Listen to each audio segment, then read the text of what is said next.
Yes, people, how's it going? Welcome back to Lily White Lane. Hope you're doing good. Hope you're keeping safe and well. And in the words of Alan Partridge, hope you're having a really good Tuesday and week wherever you are in the world and whatever you are planning to get up to. And we have some breaking news, some big Tottenham Hotspur breaking news coming out this Tuesday afternoon in that Spurs have agreed personal terms with Belgian side again for the signing of exciting young Nigerian striker Gift Orban. Only personal terms agreed now. Even Paul O'Keefe came out and said that's the easy part. There's so much more to get done with this deal, but it means that Spurs are in negotiations with Belgian club again for exciting young Nigerian striker Gift Orban, and that Spurs are very much interested in Gift Orban. He's the name amongst a lot of names such as Lukaku, Vlahovic, who has been consistently linked, and a name that we as Spurs fans have been seeing every single day. And I am all for Spurs going in for this guy. If you guys saw my video earlier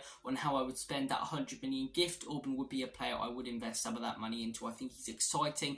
I think he's young. I think he's prolific. The only question is, can he produce those same numbers he's producing in the Belgian league as the Premier League?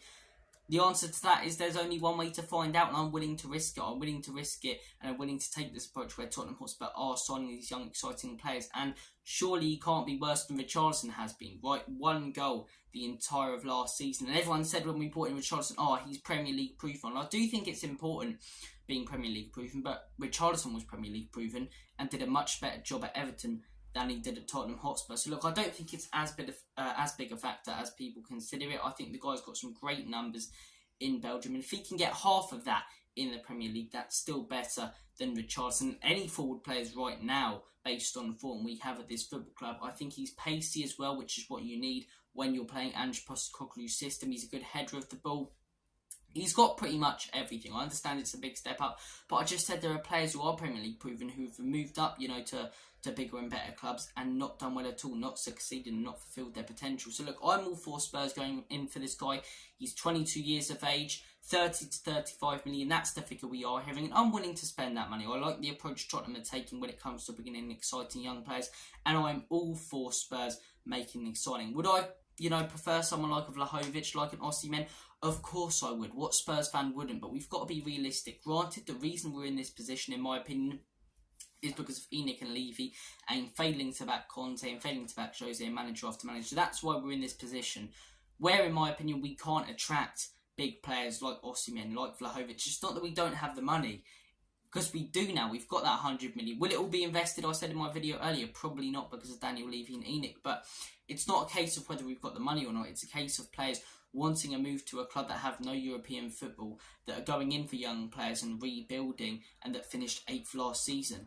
Especially players like Osimhen, when there's teams coming in for him like Bayern Munich, like Real Madrid even at times, like Chelsea. And I know Chelsea have no European football, but it's more promising there, isn't it? It's a lot more promising. And other players like Man United, other players of the teams like Man United coming in for people like Osimhen. So look, I think we don't have that attraction. I think it's down to Daniel Levy and ENIC, and that's why I don't think it's realistic to say, we're going to get Vlahovic, we're going to get Osimhen. Rightly so, be annoyed that we're not getting those players because we can't attract them. But I think Gift Orban, he's a type of player we should be looking at. He's exciting, he's young. We're trying to take the approach that a Brighton and a Brentford do in the summer transfer window. And look, the only thing I have to say is, we'll have to wait and see if it works or not with the likes of Vicario and Udogie and people like that. But Gift Orban, for me, I'm all for it. He's getting better and better. 22 years of age, still developing. Guys, comment your thoughts down below. Would you take Gift Orban at Spurs, or would you prefer someone else in that striker position? Or do you think we don't need a striker? Do you think Richarlison can step up,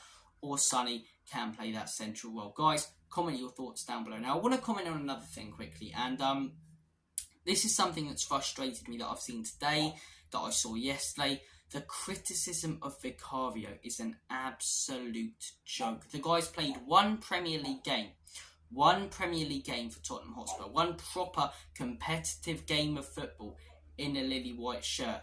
And already there are fans calling for this guy out of the football club, fans saying he needs to get going, fans calling him out. It's one game. First off, he didn't even make any real mistakes against Brentford. It's a tough fixture. I actually thought he did quite well. I thought playing out from the back he was good and he made some massive saves. But the fact that so many fans want him out already and are saying this guy's not good enough and being so judgmental and reactionary after one game, I think it's a joke. I think 10 games in, he's not performing fine. Criticise him then, but to criticise a new player who's young, who's playing in the Premier League for the first time in a long time, after one game where he didn't actually play bad, and that performance yesterday was better than about three quarters of Hugo Lloris's last season, I think it's a joke. I think it's an absolute joke. Look, guys, comment your thoughts on what I've said there about Vicario. Do you think a lot of fans have been too reactionary? Are you one of those fans who wants Vicario out? I'll be happy to debate it with you in the comment section down below. Guys, thank you for watching this short transfer news,